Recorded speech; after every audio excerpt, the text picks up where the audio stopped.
Assalamualaikum warahmatullahi wabarakatuh. Perkenalkan, nama saya Winju Brodong Cemenabeng. Saya dari kelompok 2 ingin mempresentasikan hasil kerja kami. Bab 1, pendahuluan. 1.1 latar belakang.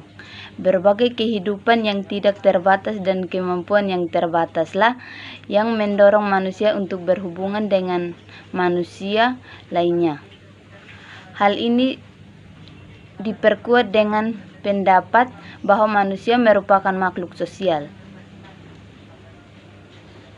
Sejalan dengan tingkat kematangan atau keinginan dan kemampuannya, hubungan tersebut terus bergerak dinamis, dimulai dari tingkat yang sederhana hingga tingkat yang modern.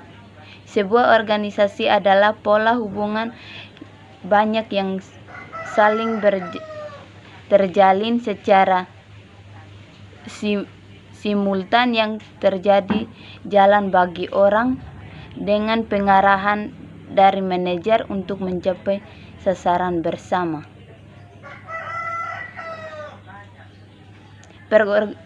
Perorganisasian adalah merupakan fungsi kedua dalam manajemen. Organisasi identik dengan sekelompok individu yang terstruktur dan sistematis yang berada dalam sebuah sistem perorganisasian, didefinisikan sebagai proses kegiatan penyusunan struktur organisasi sesuai dengan tujuan-tujuan, sumber-sumber, dan lingkungannya. Dengan hasil perorganisasian adalah struktur organisasi. Perorganisasian merupakan fungsi manajemen yang juga mempunyai peranan penting seperti halnya fungsi perencanaan. Melalui fungsi perorganisasian, seluruh sumber daya yang dimiliki oleh organisasi atau manusia dan bukan manusia akan diatur penggunaannya secara efektif dan efisien untuk mencapai tujuan organisasi yang telah ditetapkan. Organisasi sering dijumpai dalam kehidupan sehari-hari, sehingga organisasi merupakan suatu hal yang penting yang harus dipelajari dengan baik. Contohnya, jika kita bekerja pada sebuah perusahaan, kita akan melakukan suatu organisasi. Oleh sebab itu, kita harus mengetahui apa yang dimaksud dari organisasi, fungsinya, dan apa manfaatnya. 1.2 Rumusan masalah. 1. Apa definisi dari perorganisasian dan organisasi? 2. Apa saja unsur-unsur perorganisasian? 3. Teori-teori organisasi. 4. Apa saja asas-asas atau prinsip-prinsip organisasi? 5. Bagaimana bentuk-bentuk organisasi? Dan 6. Struktur organisasi. 7. Bagaimana pola-pola perorganisasian. 8. Bagaimana proses atau langkah-langkah perorganisasian. 9. Perilaku organisasi. 10. Apa saja fungsi-fungsi perorganisasian. 11. Apa tujuan dari perorganisasian. Dan yang terakhir 12. Apa manfaat perorganisasian. 1.3 Tujuan.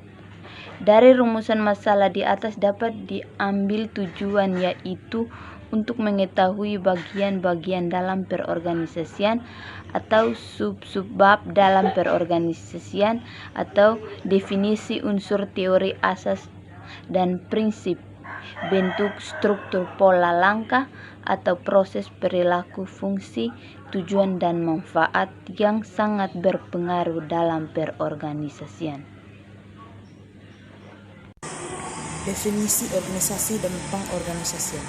Secara konseptual, ada dua batasan yang perlu dikemukakan, yakni istilah organization sebagai kata benda dan organization sebagai pengorganisasian.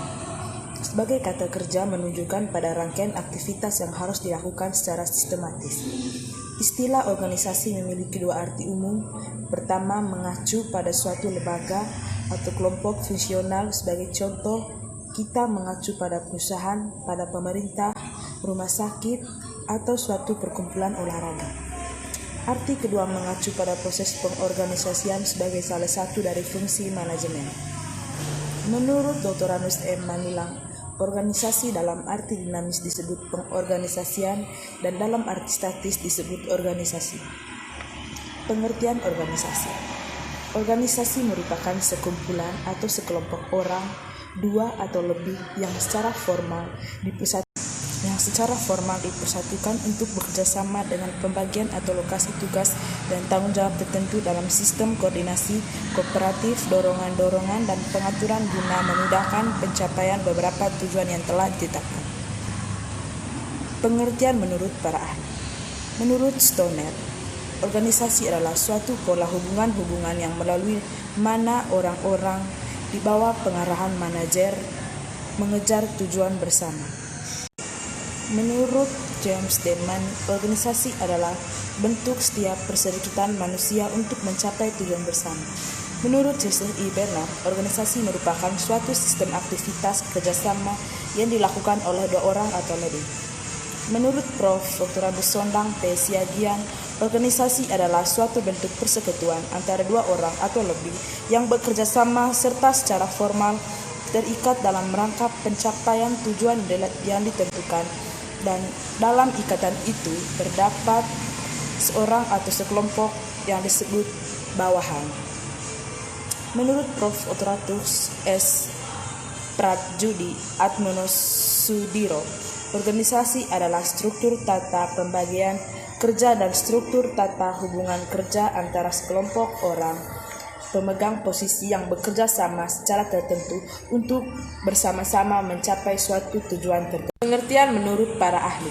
Menurut G.R. Terry, pengorganisasian berasal dari kata organisasi, yang merupakan sebuah entitas dengan bagian-bagian yang terintegrasi sedemikian rupa sehingga hubungan mereka satu sama lain dipengaruhi oleh hubungan mereka terhadap keseluruhan. Menurut Siagian, pengorganisasian adalah keseluruhan pengelompokan orang-orang, alat-alat, tugas kewenangan, dan tanggung jawab sedemikian rupa sehingga tercipta suatu organisasi yang dapat digerakkan sebagai suatu kegiatan kesatuan yang telah diciptakan. Menurut melalui SP, Hasibuan adalah suatu proses penentuan, pengelompokan, dan pengaturan bermacam-macam aktivitas yang diperlukan untuk mencapai tujuan, menempatkan orang-orang pada setiap aktivitas ini, menyediakan alat-alat yang diperlukan, menetapkan yang secara relatif dilegasikan kepada setiap individu yang akan melakukan aktivitas-aktivitas tersebut.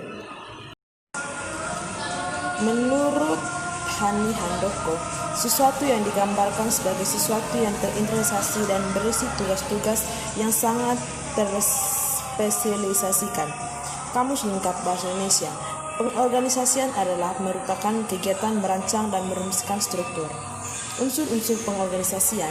Secara sederhana, organisasi memiliki 3 unsur, yaitu ada orang, ada kerjasama, dan ada tujuan bersama.